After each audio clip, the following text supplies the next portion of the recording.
Hey guys, welcome to Political Fight Club. I was going to take the rest of the night off, but then I'm always reading stuff, so I found something interesting here. Just came out on Common Dreams. They finally have found out more or less how much the Afghanistan War cost us in terms of the casualties and in terms of money. And this comes right on the heels of Joe Biden allegedly saying he's going to get out of Afghanistan by September 11th. I'll believe it when I see it.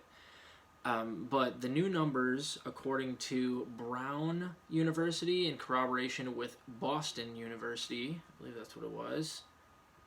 Let me see here. Yeah, Boston University and Brown University said that 241,000 people died because of the Afghanistan war, and it cost $2.26 trillion. So it's 20 years we've been there.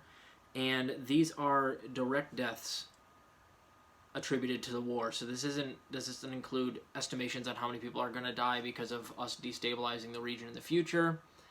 And this doesn't include anybody that we expect to die, veterans that are, left disabled and will die anytime in the future. It has to do with only the deaths so far. And they don't include deaths caused by disease, loss of access to food, water, infrastructure, or indirect consequences of the war, it says here. So that's an enormous number, guys. $2.3 trillion. So I'd like to put that in perspective. I always like to bring things full circle to my points of view and better ways to spend our money. And I like to, like I said, weaponize your guys' brains so you know how much things cost, so you understand what this means, what we missed out on because they spent this amount of money on the Afghanistan war.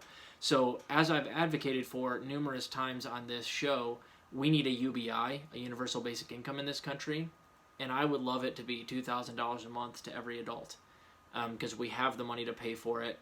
Modern monetary theory says that we can basically just print money as long as we have the resources to back up any investments we make. And since we have our own sovereign currency, there's no reason to worry about inflation. So we could just print money and give it to people, but we won't need to do that. I'll tell you how we're going to pay for it for you that don't believe in modern monetary theory.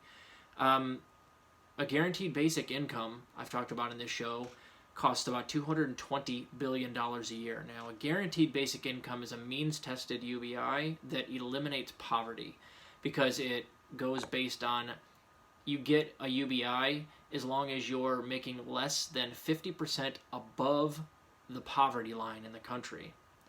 So in this country, for a family of three, the poverty line would be like $25,000, which means that if you make above 50% beyond that, $37,500, you would not qualify for the UBI, $37,500 a year.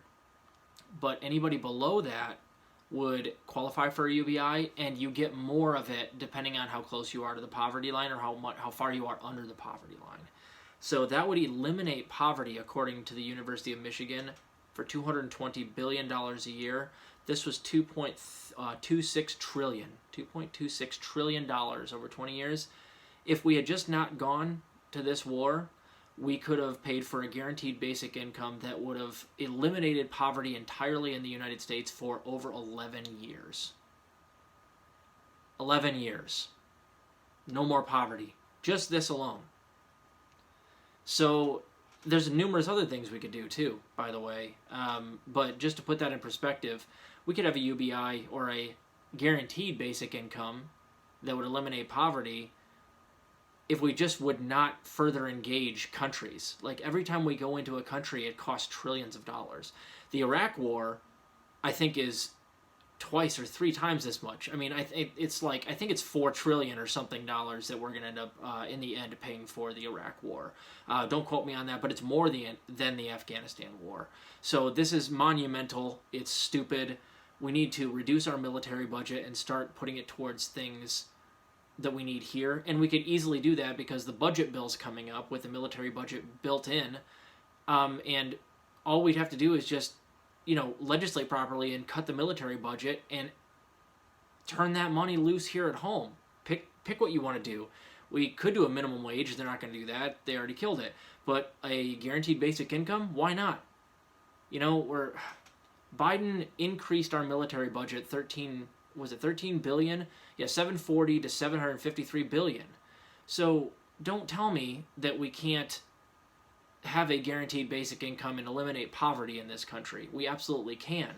And as we're seeing here, 241,000 lives were lost to this war and $2.3 trillion. Does that seem like something you want your tax dollars going to? I would rather our tax dollars go to something like a UBI. But that's just me. I'm a humanist. So this is one of those things put in your back pocket, guys. This is how much it cost, and here's what we could have had. But we don't, because we have an imperialist nation that we don't hold in check. We need to put these fucking elites in check so that they stop invading other countries and spending all of our money bombing brown people that we never met and never did anything wrong to us. And instead, we want that money to go towards a universal basic income or a guaranteed basic income that will eliminate poverty. Is that too much to ask? So keep fighting the good fight out there, guys. I just had to drop this on you since it just came out and I just read it. So I'll see you later.